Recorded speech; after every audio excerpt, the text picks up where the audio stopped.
The life and times of Pharaoh Intef II, the shepherd of the 11th dynasty. The dawning of a new era.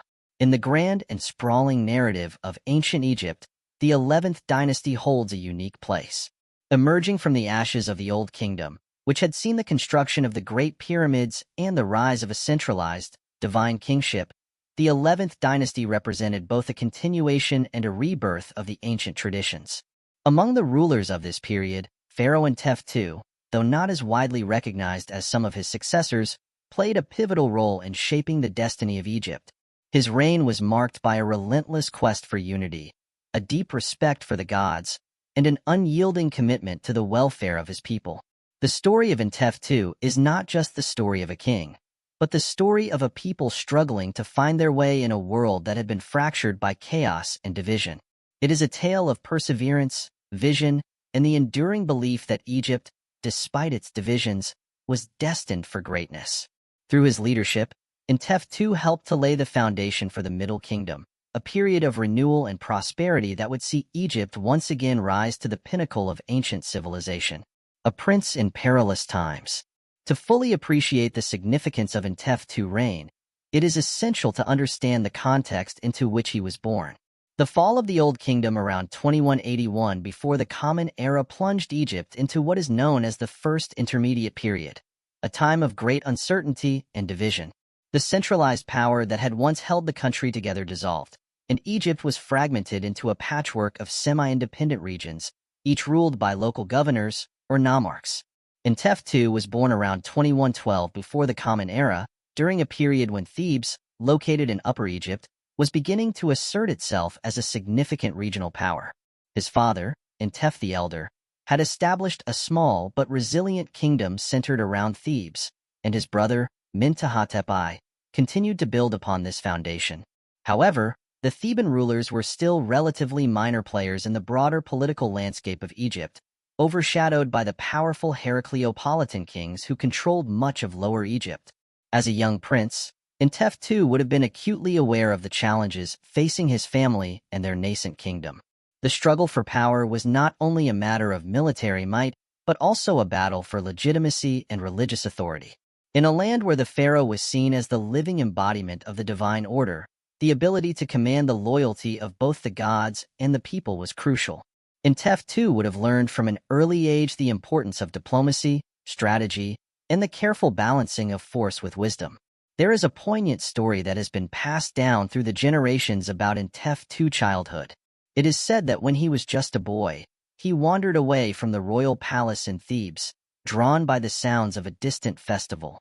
As he approached the outskirts of the city, he was confronted by a group of bandits who had been preying on travelers. Instead of fleeing, young Intef calmly spoke to the leader of the bandits, offering him the royal protection and a place within the Theban court in exchange for his loyalty. The bandit leader, impressed by the boy's courage and wisdom, accepted the offer. This incident, whether true or apocryphal, reflects the qualities that would define Intef II's reign: a blend of bravery, diplomacy, and an innate understanding of the value of loyalty. The ascension of a leader. The transition from prince to king is often a time of great uncertainty, and for Intef II, this was no exception. His brother, Mentuhotep I, had laid the groundwork for Theban expansion, but his sudden death left the kingdom in a precarious position. Around 2063 before the Common Era, Intef II ascended to the throne, inheriting a realm that was both promising and vulnerable. The early years of Intef II's reign were marked by consolidation. He needed to secure his position within Thebes and build alliances with local nomarchs who could either support or undermine his authority. The task was daunting, as the nomarchs had become increasingly powerful during the First Intermediate Period, often acting as independent rulers within their own territories.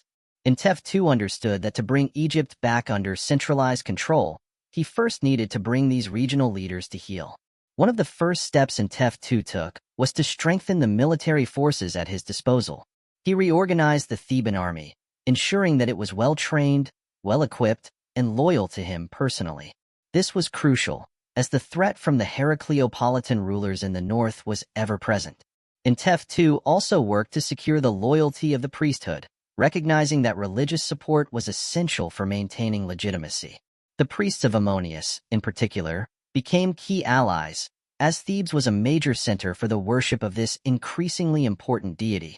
It was during these early years that Intef II began to make a name for himself as a ruler of both vision and determination. He did not rush into conflict with the northern rulers, but instead took the time to build his resources, consolidate his power, and position Thebes as a center of strength and stability. His patience and strategic acumen would serve him well in the years to come, as he prepared to embark on the long and arduous journey toward unifying Egypt. The War for Unification. The struggle for the unification of Egypt was the defining challenge of Intef II's reign. The division between Upper and Lower Egypt had created a deep rift in the land, and the task of bringing the two regions together under a single rule was monumental. However, Intef II was not daunted by the enormity of the challenge. He approached it with a combination of military might, diplomatic skill, and a deep understanding of the cultural and religious dynamics that shaped Egyptian society. The Heracleopolitan kings, who ruled Lower Egypt from their capital in Heracleopolis, were formidable opponents. They controlled the fertile lands of the Nile Delta and had a strong military presence. However, Intef II was determined to expand Theban influence and to challenge the Heracleopolitan claim to the throne of Egypt. He began by asserting control over the regions immediately surrounding Thebes, gradually extending his influence northward. One of the most significant battles of this period was the conflict at Abydos, a strategically important city located between Thebes and Heracleopolis.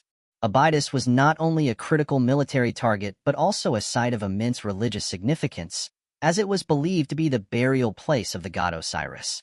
Control of Abydos would not only provide a military advantage, but also grant Intef II a significant boost in religious legitimacy. The battle was fierce and bloody, but Intef II forces ultimately emerged victorious, securing a foothold in Middle Egypt and sending a clear message to the Heracleopolitan rulers that Thebes was a force to be reckoned with. The War for Unification was not a single, decisive conflict but a series of campaigns that stretched over many years. Intef II's approach was methodical. He understood that the unification of Egypt could not be achieved through brute force alone. He needed to win the support of the people, to present himself as a legitimate ruler who could restore order and bring prosperity to the land. To this end, he worked tirelessly to strengthen his ties with the priesthood and to promote the worship of Ammonius, positioning himself as the chosen representative of the gods. In addition to his military campaigns, Intef II engaged in a careful and strategic marriage diplomacy. He sought alliances through marriage with powerful nomarchs and other regional leaders, ensuring that their loyalty was secured through familial bonds. These marriages helped to stabilize his rule and to bring formerly independent regions under Theban control. The conqueror's vision. As Intef II's power grew, so did his vision for Egypt. He was not content with simply conquering his enemies. He wanted to rebuild the nation, to restore the greatness that had been lost with the fall of the Old Kingdom. This required more than just military victories. It required a comprehensive plan to unify the land, to heal the divisions that had torn Egypt apart, and to create a new era of prosperity. One of the most ambitious aspects of Intef II's vision was his plan to make Thebes the spiritual and political center of a unified Egypt. He recognized that Thebes, with its growing influence as a center of the worship of Ammonius, could serve as a symbol of the unity and strength of the new Egypt. To this end, he embarked on a massive building program, commissioning the construction of temples, monuments, and other structures that would showcase the glory of Thebes and its rulers. The Temple of Ammonius at Karnak, which would later become one of the most important religious sites in all of Egypt, began to take shape during Intef II's reign.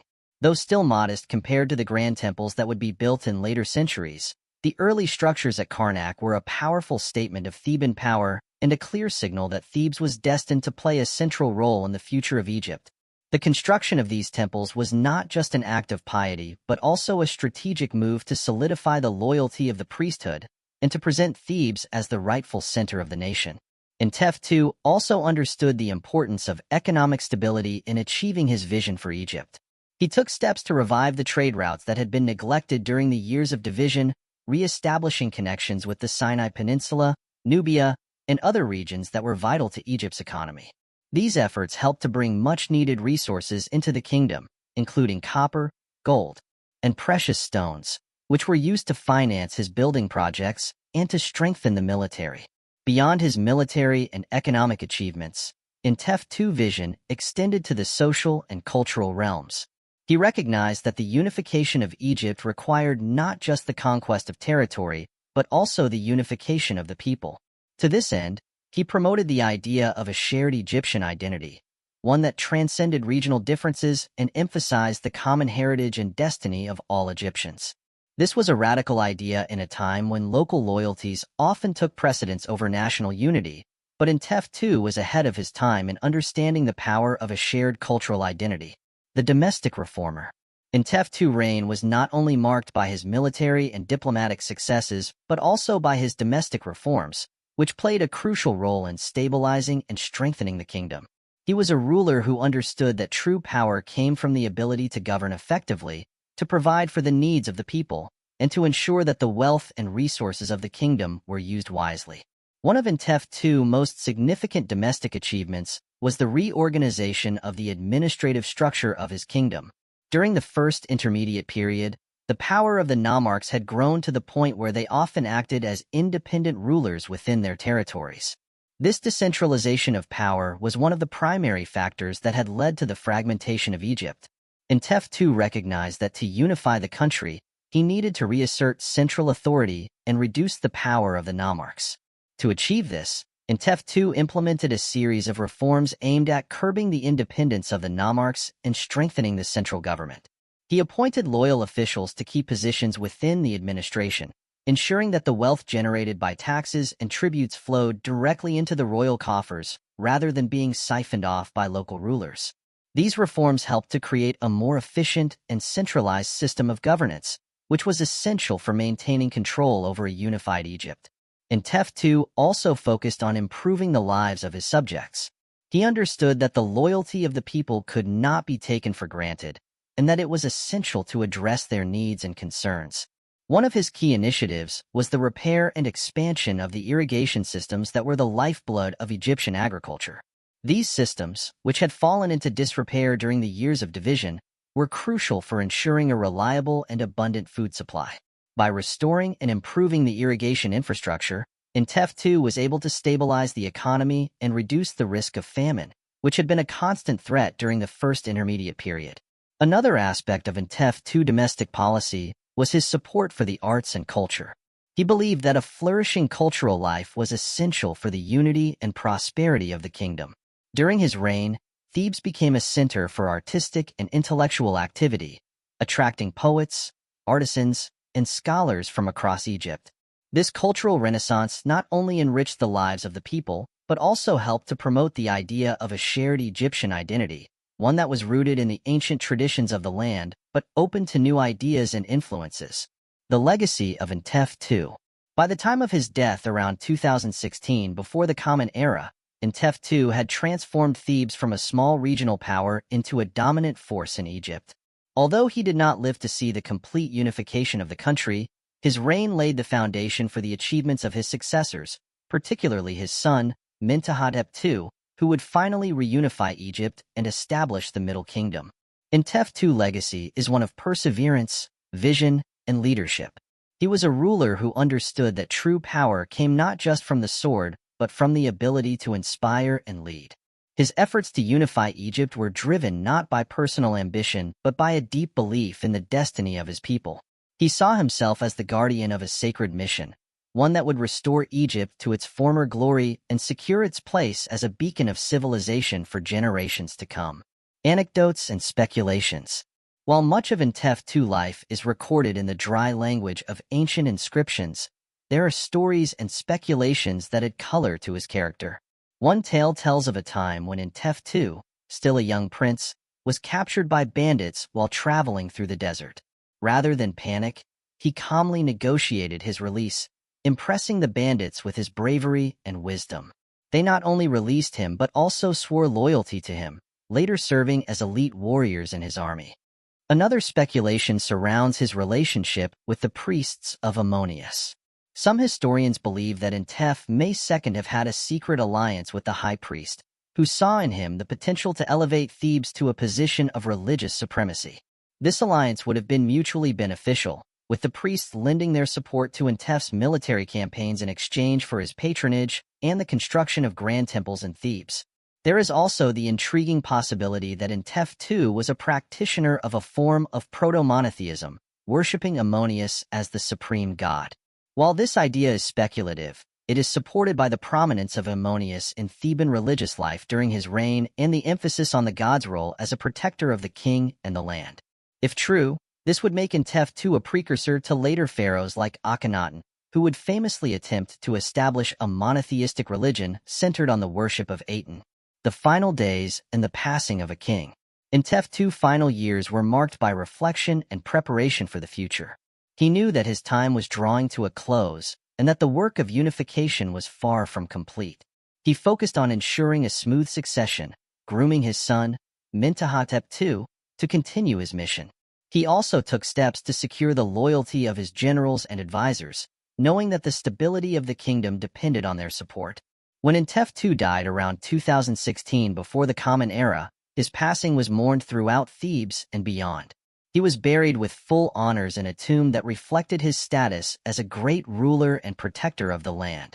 His tomb, located in the necropolis at El Tarif, was a modest structure compared to the grand pyramids of the Old Kingdom, but it was a fitting tribute to a king who had dedicated his life to the service of his people. The inscriptions found in his tomb tell of a ruler who was loved by his people and respected by his enemies. They describe a man who was both a warrior and a statesman, a ruler who had the wisdom to see beyond the immediate concerns of his time and to lay the groundwork for the future. His tomb, though not as grand as those of later pharaohs, has stood the test of time, a testament to the enduring legacy of a king who helped to shape the destiny of Egypt. Epilogue: The Shepherd's Legacy. The reign of Intef II was a turning point in Egyptian history. His efforts to unify the country, promote Thebes as a center of power, and reform the administration of the state laid the groundwork for the Middle Kingdom, a period of renewed cultural and political greatness. Though he is often overshadowed by his more famous successors, Intef II deserves to be remembered as one of Egypt's most important pharaohs, a leader whose vision and determination helped to steer the nation through one of its darkest hours. Intef II's legacy lives on not only in the monuments and temples he built, but also in the spirit of resilience and unity that he instilled in his people. He was a king who understood that the true strength of a nation lies not in its wealth or its armies, but in the hearts and minds of its people. In this sense, Intef II was not just a ruler but a shepherd, guiding his flock through the wilderness and towards a brighter future. As we look back on the life of Intef II, we see a man who embodied the ideals of leadership, courage, and vision. His story is a testament to the power of determination and the belief that even in the face of great adversity, a single individual can make a difference. Intef may not have lived to see the full realization of his dreams, but his efforts paved the way for the unification of Egypt and the dawn of a new era of prosperity and peace. Conclusion: a legacy of resilience and vision. Intef II's reign was a remarkable chapter in the long and storied history of ancient Egypt. He was a ruler who rose to power in a time of great uncertainty and division, and through his vision, determination, and leadership, he helped to lay the foundation for the unification of Egypt and the establishment of the Middle Kingdom. His life was marked by a relentless pursuit of unity, a deep respect for the gods, and an unyielding commitment to the welfare of his people. Intef II's legacy is not only found in the monuments he built or the battles he won, but also in the enduring spirit of resilience and unity that he instilled in his people. He understood that the true strength of a nation lies not in its wealth or its armies, but in the hearts and minds of its people. His efforts to unify Egypt were driven by a deep belief in the destiny of his people and a commitment to creating a better future for all Egyptians. As we reflect on the life and times of Intef II, we are reminded of the power of leadership and the enduring impact that a single individual can have on the course of history. His story is a testament to the power of vision and determination, and his legacy continues to inspire us today. Intef may not be as widely recognized as some of his successors, but his contributions to the history of Egypt are no less significant. He was a ruler who understood the importance of unity, the power of faith, and the strength of the human spirit, and his legacy lives on in the heart of the nation he helped to build.